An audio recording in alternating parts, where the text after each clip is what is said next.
Hello students, आज हम लोग डिस्कस करने जा रहे हैं आपके बीए और कॉम्पिटिटिव एग्जाम्स के पॉइंट ऑफ व्यू से एक इम्पॉर्टेंट टॉपिक बैलेट। ये बैलेट जो है ये पोइट्री की बहुत पुरानी विधा है जिसका यूज स्पेशली डांस सॉन्ग्स में किया जाता था।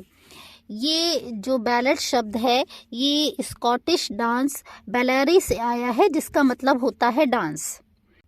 It is composed in couplets with refrain in alternate lines. 16वीं और 17वीं शताब्दी में बैलेट का लगभग पूरे यूरोप पर बहुत गहरा प्रभाव रहा। जो बैलेट होती है उसमें किसी स्टोरी को नरेट किया जाता है डांस के थ्रू और गाने के थ्रू। जो बैलेट्स होती हैं वो 3 प्रकार की होती हैं, फोक और traditional ballad, broadside ballad और लिटरेरी बैलेट। फोक जो बैलेड्स होती हैं उसमें फोक सॉन्ग्स के द्वारा किसी स्टोरी को बताया जाता है। ये स्टोरी जो है वो हिस्ट्री के लेजेंड्स की होती है या फेरी टेल्स होती है या इसमें जानवरों की भी कहानियां होती हैं, जोक्स होते हैं या लवर्स की कहानियां होती हैं। ब्रॉड साइड बैलेड वो होती हैं जिनको पब्लिक प्लेस पर सुनाया जाता है या इनको प्रिंट किया जाता है ताकि उन्हें सड़क पर बेचा जा सके। लिटरेरी बैलेड ये imitation of the old anonymous folk ballad होती हैं। यूजुअली जो लिटरेरी बैलेड्स होती हैं वो बहुत ज़्यादा एलोबरेट करती, बहुत ज़्यादा चीज़ों को वर्णन करती है, थोड़ा कठिन भी होती हैं।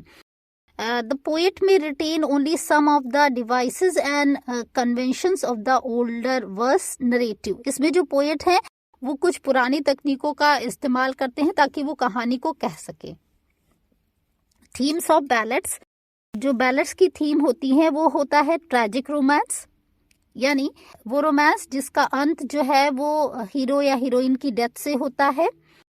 रीइमेजिनेशन ऑफ लेजेंड्स, यानी जो लेजेंड्स होते हैं उनको अपने कहानी के माध्यम से, अपनी पोएम के माध्यम से दोबारा से लोगों के सामने लाना। Religion, life and death, life और डेथ के बारे में भी बैलेट्स के थ्रू लोगों को बताया जाता है।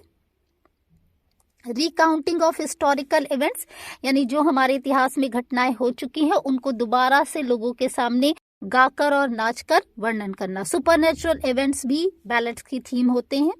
Love stories of happy life, जैसे ट्रेजिक एंड होते हैं वैसे हैप्पी एंडिंग भी होती है। Honour of warriors and soldiers, despair of poverty, personal stories. Ballads जो है वो अक्सर 13 लाइन की होती हैं।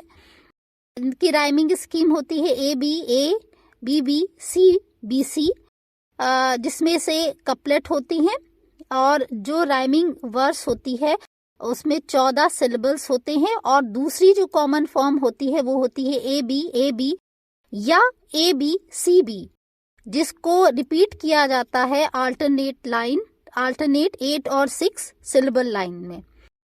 इसका जो स्ट्रक्चर होता है it is composed in 4 lines, stanza, quatrain, iambic, pentameter, rhyming scheme A B। Ballad जो है वो एक सॉन्ग होता है जो कि किसी न किसी स्टोरी को बताता है। इसकी जो बिगनिंग होती है वो अक्सर सरप्राइजिंग होती है। इसकी लैंग्वेज सिंपल होती है। ये एक सिंगल एपिसोड में कही जाती है या इसकी थीम ज्यादातर जो होती है वो ट्रैजिक और सैड होती है। जो स्टोरी है वो डायलॉग्स और एक्शन के थ्रू बताई जाती है। इसमें कुछ लाइंस को रिपीट किया जाता है और it has an orientation, complication and resolution. It can have a question and answer format. इसमें क्वेश्चन आंसर का फॉर्मेट हो सकता है। एक स्टैंजा क्वेश्चन प्रेजेंट करता है और दूसरा उसका आंसर प्रेजेंट करता है। कुछ एग्जांपल्स बैलेट के हैं, जैसे lyrical ballad in 1798, Coleridge, the rime of the ancient mariner, the ballad of the dark lady by S T. Coleridge, The Solitary Reaper by William Wordsworth, La Bella Dame Sans Mercy by Keats, Thomas Hardy का During Wind and Rain and Tennyson की Lady of Shalott। तो ये कुछ examples हैं ballot के। I hope आपको ballot का ये डिस्क्रिप्शन समझ में आया होगा।